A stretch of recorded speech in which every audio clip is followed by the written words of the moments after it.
1500 step নেমে এসেছি। আসার পরও এখনও টিকিট কাউন্টারও আসেনি। হেঁটেই যাচ্ছি। এখানে টিকিট কাউন্টার ডাবল ডেকারের।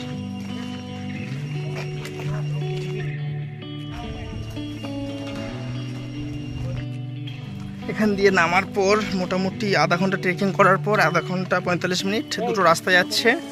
ডান দিকে চলে যাচ্ছে সিঙ্গেল ডেকার, বাঁ দিকে ডাবল ডেকার। 3 মিনিট দেখাচ্ছে এখান থেকে, দেখা যাক কত দূর হয়। প্রথমে আমরা সিঙ্গেলটা কমপ্লিট করি।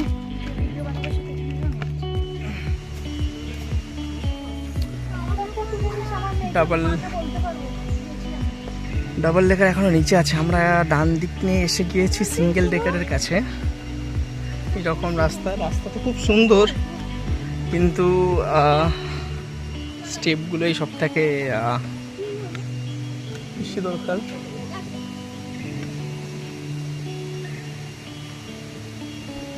এরকম রাস্তা কিছুটা, খুব সুন্দর রাস্তাটা।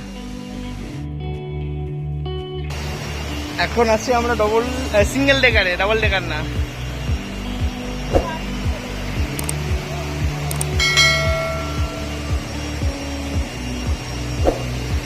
মেঘালয় বিখ্যাত সব থেকে ডাবল ডেকার রোড ব্রিজ। তার মধ্যে এটা সিঙ্গেল ডেকার যেটা বানাচ্ছে, এখনো পুরোপুরি কমপ্লিটেড না। এর আশেপাশেও বানাচ্ছে দু একটা করে। আমরা নিচে আছি একদমই, এখান থেকে ভালো দেখা যাচ্ছে। এই সেই রাবার গাছের শিকড় দিয়ে তৈরি সিঙ্গেল ডেকার ব্রিজ। ডাবল ডেকারে যাবো এরপরে, দেখা যাক কতটা কি হয়।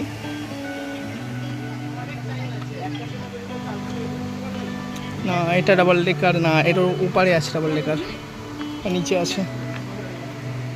টিকিট কাউন্টার আছে এখানে। হ্যাঁ, তারপর এটাও পার হতে হবে। ওখানে একটা ব্রিজ পার হলাম, তারপর এখানে আর একটা ব্রিজ পার হয়ে দেখা যাক। প্রায় চলে এসে গিয়েছি বললেই চলে। অনেকক্ষণ হাঁটার পর 2 ঘন্টা 3 ঘন্টা লাগলো আমাদের। কতক্ষণ লাগলো? তাই লেগেছে। আর একটু গেলে মনে হচ্ছে স্বর্গে পৌঁছে যেতে পারি।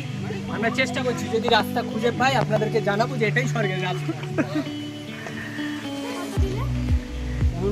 30 মিনিট গেলে কি লেখা আছে? ব্লু লাগুন। 1 আওয়ার গেলে রেনবো ওয়াটারফলস। আর 1.5 আওয়ার গেলে স্ট্রেট টু হেভেন। আমি ভাই কোথাও যাচ্ছি না, এই আমার সেটার কথা না, আমি বলছি আমি এই যাচ্ছি, তোরা গেলে জানতে পারবি। টিকিট কাউন্টার আছে, টিকিট কেটে নেবেন। শেষমেশ পৌঁছে গেলাম ডাবল ডেকার। একটা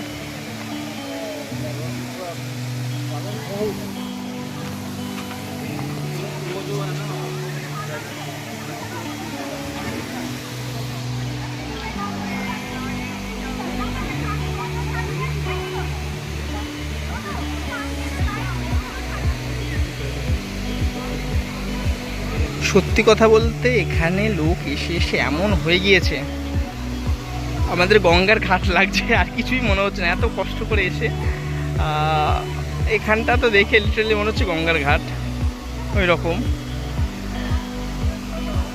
আর দেখা যাক একটু মাঝখানের দিকে গিয়ে। এটা হলো ডাবল ডেকার, এটার জন্য এতক্ষণ হাঁটা।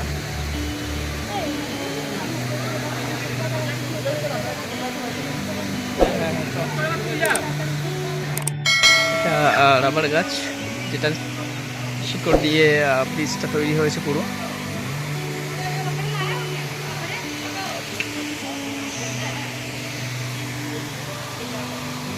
ওখানে স্নান করাও যেতে পারে, মানে চাইলে স্নান করে নিতে পারে, কিন্তু একবার ট্রেকিংয়ের পর আবার স্নান করলে আর উপরে ওঠা যাবে না, খুবই মুশকিল।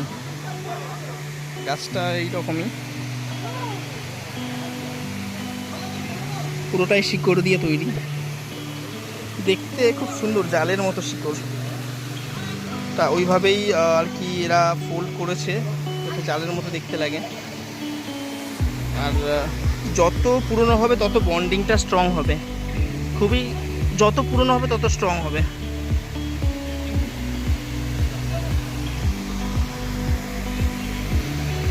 এটাই সেই ডবল ডেকার মেঘালয়ের।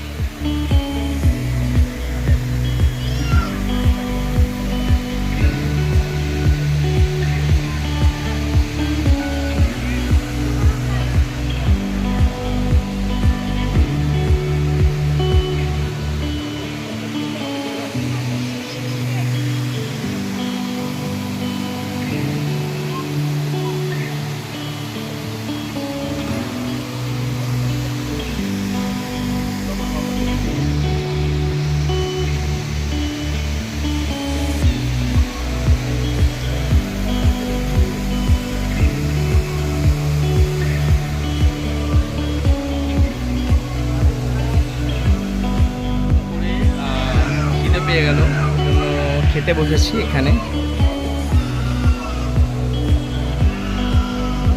এই লোকেশনে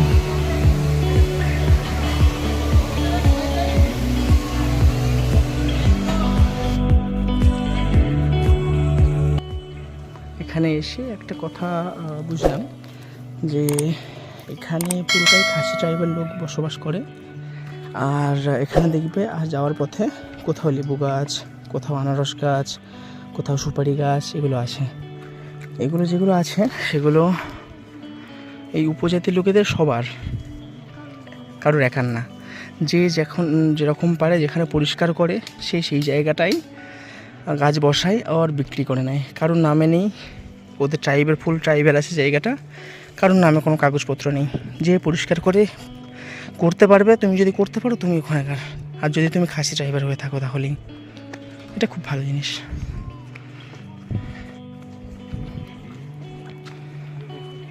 আচ্ছা, আমরা অলরেডি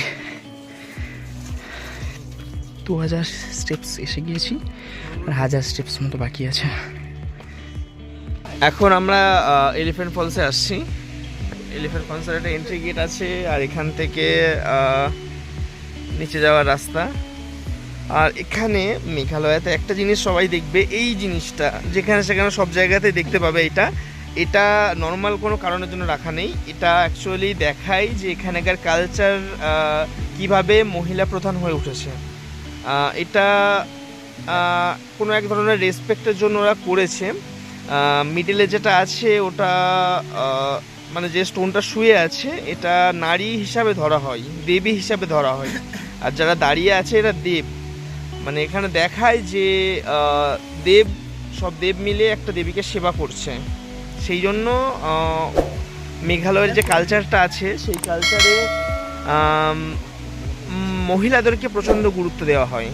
তো এই যে স্টোনগুলো আছে এই কারণের জন্যই আছে। সব জায়গায় এরকম দেখতে পাবে যে 3টে কি 4টে স্টোন দাঁড়িয়ে আছে, একটা স্টোন শুয়ে আছে। তো এর পিছনের ব্যাক স্টোরিও এটাই। ওয়াটারফলসের সেকেন্ড ধাপ।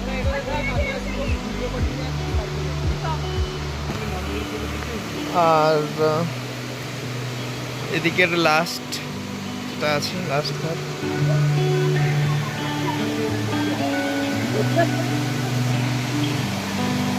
এই তো আসতে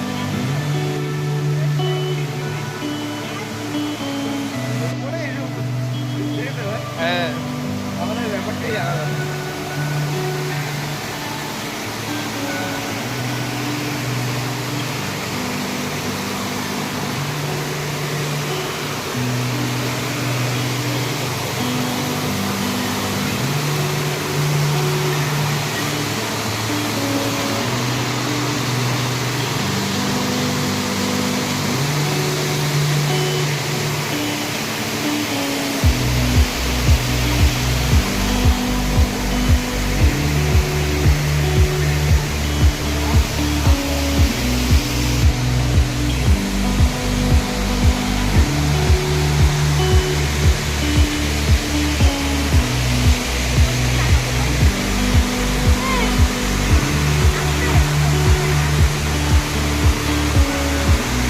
দাদা,